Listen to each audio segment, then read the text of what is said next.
All righty, welcome back. We're here for another episode of Two Plane Sports. We're returning to our Who Dat series. This time, we're going to be covering Trey Morrison.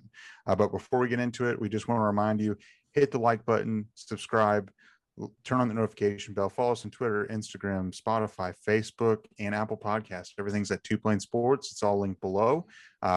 We're quickly approaching this weekend, March 5th. It's a huge recruiting weekend, and we've released a few recruiting videos earlier this week. If you hadn't already, be sure to go check those out. We're going to be having more covering this weekend, and some recap, and we're hoping to get an interview or two with one of the players that visited. It's still in the works. It's not 100% sure, but we're going to try to do that and get as many interviews as we can. But without further ado, we'll get going into this one. This has been kind of an ongoing series that we've been talking about the cornerback position for the last few weeks. We did a position group breakdown just covering the corners. I know a lot of people have been mentioning some safety recruits and safety transfers. We have not forgot about Robert Spears Jennings or any other guys that have been coming in, and we're going to go in depth on them eventually. But the next position group is going to be the linebacker group, because you guys have requested it. So we've got Trey Morrison today. I believe we've got Kenny Walker, and I think that rounds out the cornerback position that we're going to cover in our Who Dats before we move on to another position group. But so Trey Morrison, he's coming in as a grad transfer from the University of North Carolina. He played for Mac Brown for a couple years. He started all 4 years and played all 4 years throughout his time there, played in the nickelback, safety position, outside corner. I mean, he played all the defensive back positions at the University of North Carolina. A very well and seasoned guy. Morrison is originally from Norcross, Georgia. He played for the Greater Atlanta Christian School. He was in the class of 2018 and went straight to North Carolina, and he started his freshman year or played quite a bit. Coming out of school, he had offers from Iowa State, West Virginia, obviously North Carolina, UMass, Boston College, and a handful of other Power 5 schools and some Group of 5 school offers as well. He was a 3-star, not overly highly rated, but someone that beat the star system and has really put together a great career, and someone that's the Sooners are going to heavily rely on him. Last season, senior season at University of North Carolina, he ended up having a total of 47 tackles, one forced fumble, one fumble recovery, 4 pass deflections, and he was playing all over the place. And I remember watching a few of the games, playing against Clemson, and some other times. I remember watching him, make a few plays throughout his time, but I never really knew him until I started kind of going back and realizing I remember watching him. But someone, he's 5'9", 190 pounds. He's going to compete for a starting position. I think he will start at one of the cornerback spots. Someone that's going to bring a lot of veteran leadership, and someone that we really needed in that defensive back room. Brandon, what do you think we're getting in Trey Morrison, and where do you see him heading? Shit ton of experience, first and foremost, as you just mentioned. 4-year starter, 4-year player for sure. 135 career tackles, 11 tackles for loss, 3 sacks, 15 career pass deflections, 2 picks, and as you mentioned, a guy who's kind of played everywhere on that defensive back region of the field. So he's going to be he's going to be comfortable and confident in a lot of spots. Can definitely push for starting time right away. I kind of don't see him as that starter. If we remember the position group breakdown video we put out, I see him as more of a nickel back guy. When the other team is loaded at receiver, if they have 5 wide, he'll be out there. And also as a rotational piece. That's not to say he's not going to play a lot. I still see him, getting about 40% of the snaps or 45% of the snaps, something like that. He brings a lot of versatility. He brings a lot of experience. He can hit. He can cover. He's definitely a good piece to have in Norman, even if not as a starter, as a rotational piece, and somebody who can step in if someone's struggling. Yeah, you mentioned a big thing I've been saying about him in your answer there, and the fact that he can hit is big time. That's why I think he's starting. Every time we've talked about him, I've mentioned that I believe he will start at the safety position. alongside Key Lawrence. And we'll go into that depth and what we think about the whole group, like Brum said later on. But Trey is going to be a big contributor to this team.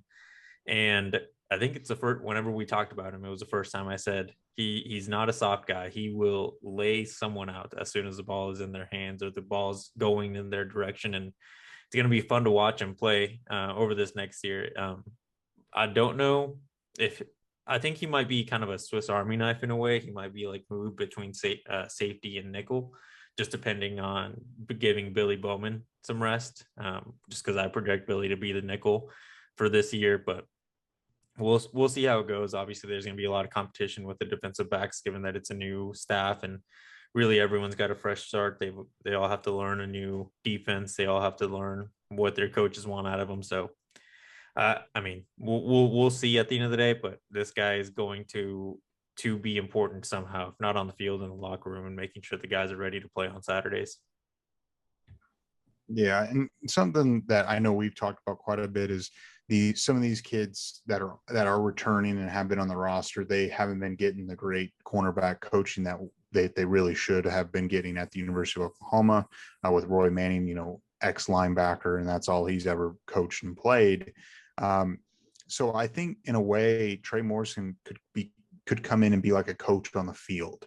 Kind of keep the guys not too high, not too low, and kind of just bring that leadership, because I felt like when it rained, it poured with this defensive back group last year. There were times that they were really, really good, and then they'd give up a boneheaded play, and then I felt like they just couldn't turn the page and forget about it. I felt like they were just hanging on it and they couldn't move on. And then it just turned into, it was just an avalanche effect after that. I feel like he could come in and really calm them down and kind of give him some tips and whatnot. I just have a hard time believing that a guy that has started and played all 4 years at North Carolina is not coming in or is transferring to Oklahoma to not start or play a vast majority of snaps. That's the hardest thing I have. I can't wrap my mind around, because it's not like North Carolina is a slouch. I mean, you can play defensive back or cornerback at North Carolina and get drafted high in the NFL. So I feel like while he probably wants to win, he probably knows he has a great opportunity to start at a bigger time program. It happens though. Like, I mean, CJ Colton is transferring in after he was guaranteed a spot at Wyoming last year. This upcoming season, he's rolling the dice, betting on himself without a guarantee to start. I think that they'll all be significant players with a lot of playing time on the field, but I don't think there's a guaranteed start for Colton or Morrison. Yeah, it's the only one I think is guaranteed to start, and I will die on this hill, is Trey Morrison from the transfers, just because of the experience. Like Brum's been mentioning, he was a 4-year player at UNC. It's not like he didn't need to transfer. He probably just, I think what really benefited him in transferring is there will be more eyes on him with the public than ever before. It's not like UNC is regularly on national TV, and if they are, not really many people watch them. And going into most seasons, Oklahoma is really hyped up. People want to see what they're going to be, and probably this year more than ever, not just Oklahoma fans, but probably a lot of USC fans hope that Oklahoma just crashes and burns. People around national media want to see what Brent Venables is going to do as a first-year head coach. So he'll have a lot of eyes on him, and if he can perform and be up to the expectations that I have for him, his draft stock will be significantly higher than if he would have just stayed at UNC for an extra year. Yeah, and I will say, I was kind of looking at who coached Trey Morrison at North Carolina just to see if he was getting a cornerback, presence, and it's Dre Bly ended up coaching him. And his last year, at least, I don't know how, he joined in November of 2018. So he's been there for a couple years. And it was a guy that he was there, worked with Mac Brown. He played at North Carolina. He looked like he played quite a bit. at the defensive back position. So I think he's coming from the NFL too. Yeah, he played quite a few years at, Yeah. in the NFL. I think he was a Bronco and a 49er, maybe. I know he's a Bronco, but he got NFL grade, an NFL grade player coaching him, and someone that actually knows the position, knows what they're doing. I know that some of the coaching staff has changed at North Carolina now, and maybe that's part of the reason why Trey Morrison wanted to leave. They've had a little bit of turnover. I think right now their new defensive back or their cornerback coach. Oh, it's still Trey Bly, so I'm wrong. He's still there, but I know Gene Chizik came over. So it's kind of a little bit of a turnover there. So I feel like Trey Morrison probably was a little wary of Gene Chizik and maybe some coaching turnover. He saw that Brent Venables and Jay Valai were there and had an opportunity to go play for OU. I do agree with Jose. I just feel like he's going to play quite a bit because I don't know how much DJ Graham is really going to play this year. I don't know. Maybe I'm just being negative, and I know there's some people that agree with me in the comments, and I know there's some people that disagree with me. I just feel like he very well might take his position, but I might be wrong. There's going to be a lot of competition where I agree. I don't think DJ Graham is going to be the starter when we're really hitting the stretch of the season and in conference play. He might begin the season as the starter and he'll just get his spot taken over time. But I think what's interesting about Trey is the fact that he has had experience at all positions on the defensive backfield. Like Brandon said earlier, it's hard because we all disagree where he's going to play. Brum has him on the outside. I have him at safety, and I think Brandon thinks he's going to be mostly nickel, right? So I think that's why it's hard to not see him start, because he can play everywhere, or at least be constantly rotating and giving the defense harder looks, and the quarterback just harder to predict where he's going to be. Because if he looks like he's going to be in the box, right, and then just runs out, kind of like some of the best safeties in the NFL tried to get the quarterback off guard, or he could just be in the box and then move right over to the slot receiver, the tight end. And he's strong enough that I think he could cover a tight end. He's just a little small, so it would kind of depend on the matchup there.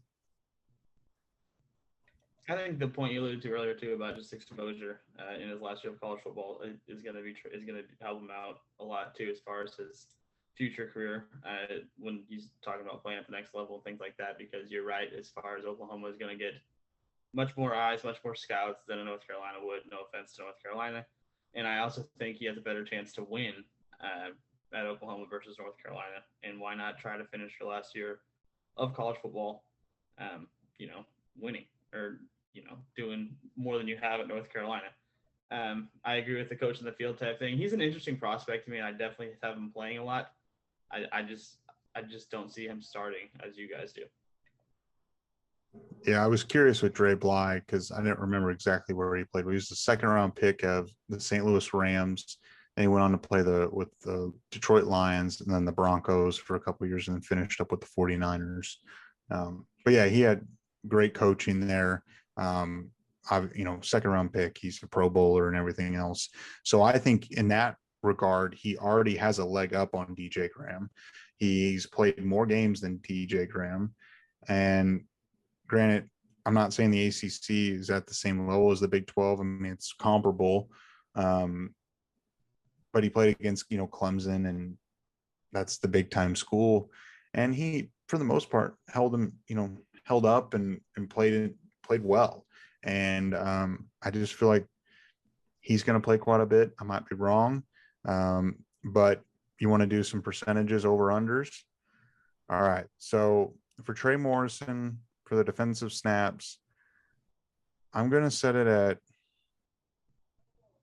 let's say 60% of total snaps on the defensive side of the ball. Over under. What do you guys think? We go with the over. It'll probably be around like the 65-70% area, just because if he does play nickel, if that's his primary spot, I think Bowman's going to be rotated in a lot to gain experience over time. And if he's a safety, then we're going to see Key up there. We'll probably see, I don't know, if Jaden Rowe progresses super quickly over the summer, maybe him back there. Even though the safety positions are wide open, there are plenty of guys that could compete for those two spots, or at least rotational spots.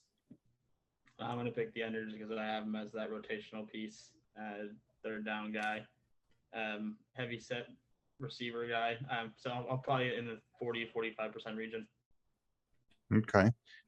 Total tackles, we're going to set it at 45.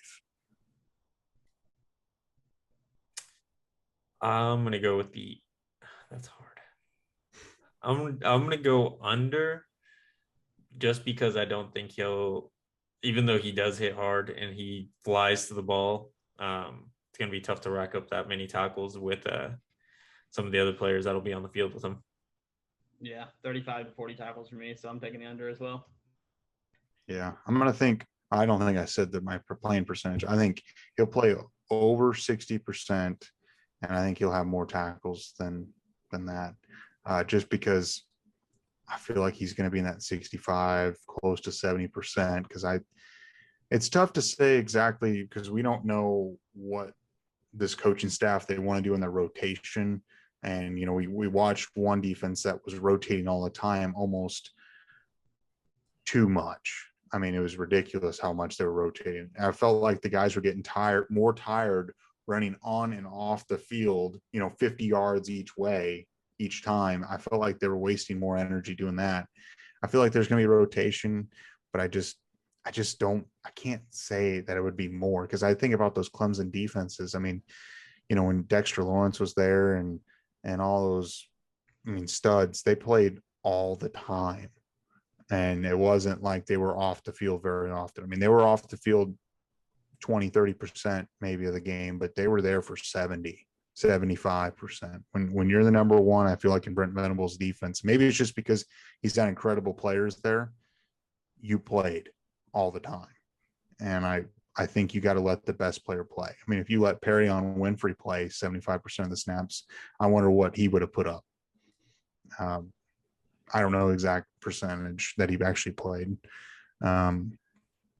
So I'm trying to remember, what were our starting predictions in our position breakdown group video? Corners, I know I had Woody, CJ, and Billy Bowman. Okay. Brandon, what did you have? I went Woody, DJ, and Billy Bowman. I still You have said DJ starter. You said Woody, DJ, and Billy Bowman? And Billy Bowman and nickel, yeah. Okay, and I think I remember saying it was Woody, Trey, and CJ Colden.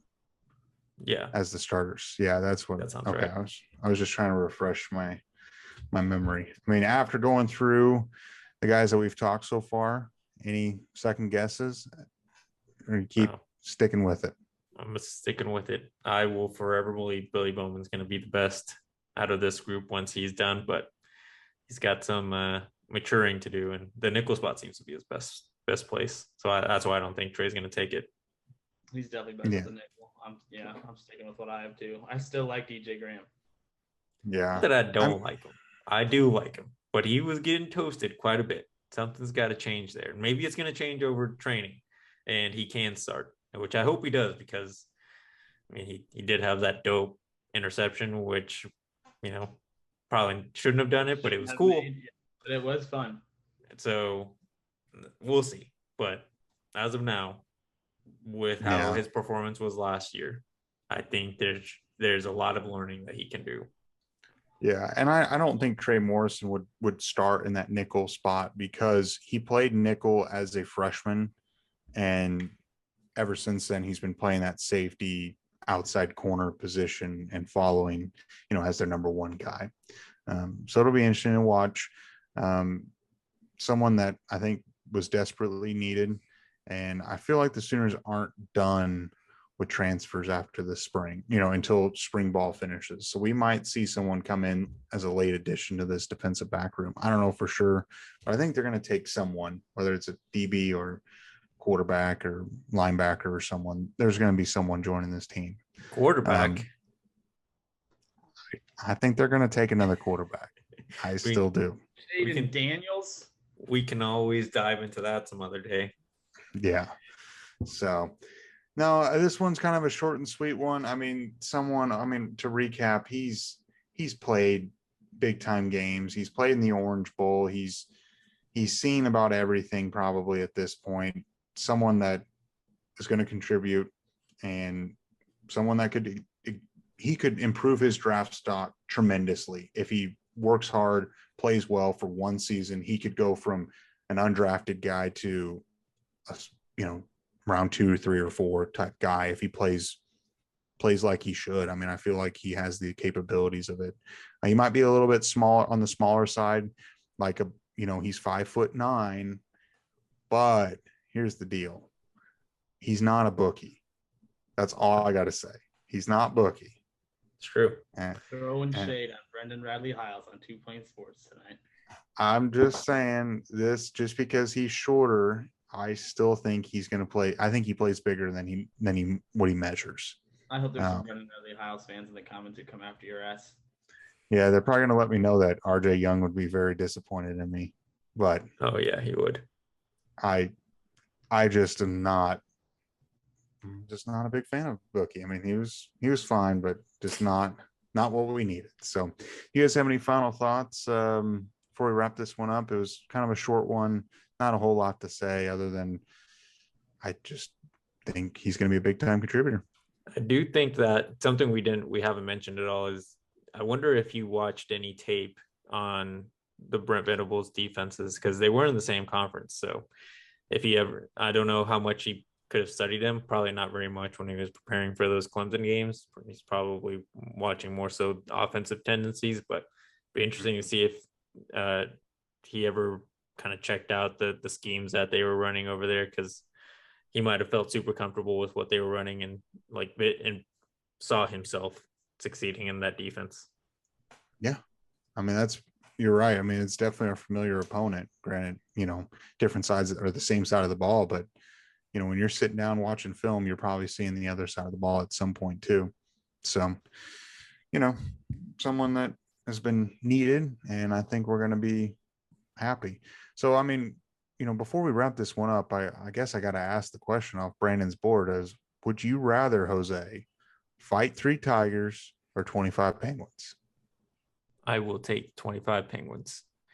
Easy. Yeah. Yeah, I think that's. I think I got to make it tougher for next video because I think the 3 tigers. I don't think you stand a chance. Although 25 like emperor penguins are gonna fuck you up too. So it's it's really not a winnable situation. You could walk away. Yeah. You could walk away from 25 penguins because 25 penguins can attack you all at once. You'll be severely injured. Worst case scenario. You won't have you can die. Worst case. I mean, they can peck the hell out of you. I'll at least knock out 10 penguins before I get taken down by the rest of them. 10 penguins out. That's the dumbest thing you ever said. Yeah. Well, let us know. Let us know what you guys would pick. The Tigers or the Penguins. I am curious to see if we have anybody comment 3 tigers. And I'm realizing I should have made this one harder. If anyone says 3 tigers, tell us why, because that is ridiculous. 25 penguins is a lot of penguins. And 3 tigers, though. I'm just saying, I don't know. They can all get big, but you're not outrunning a tiger. It's like a cage match. You're not. It's not a running game. It's a fight. It's like UFC style. Tigers. I'm taking the Penguins all day. So, anyway, Brandon, is that your end of video challenge, or do you have something else? We can make that the end of video. Why not? We had a fun little debate there. Yeah, would you rather fight 3 penguins or 25, or 3 tigers or 25 penguins? And why? Definitely 3 penguins. Especially like Jose said, if we have any 3 tiger answer pickers, I am curious too as to why you take your chances with 3 tigers over the 25 penguins, but you never know. Yeah, got to throw your name in the hat and see what happens. So, made it this far. We really appreciate it. Hit the subscribe button, turn the notification bell, like the video, follow us on Twitter, Instagram, Spotify, and Apple Podcasts and Facebook. Everything's at 2 Plane Sports, link below. Big recruiting weekend coming up. We're going to probably have another video coming covering the upcoming visitors and some post cap and some recap, and let you guys know what we thought, and maybe some commitments might be coming. I feel like they're going to get a couple out of this weekend. So anyway, we'll catch you on the next one. Appreciate it.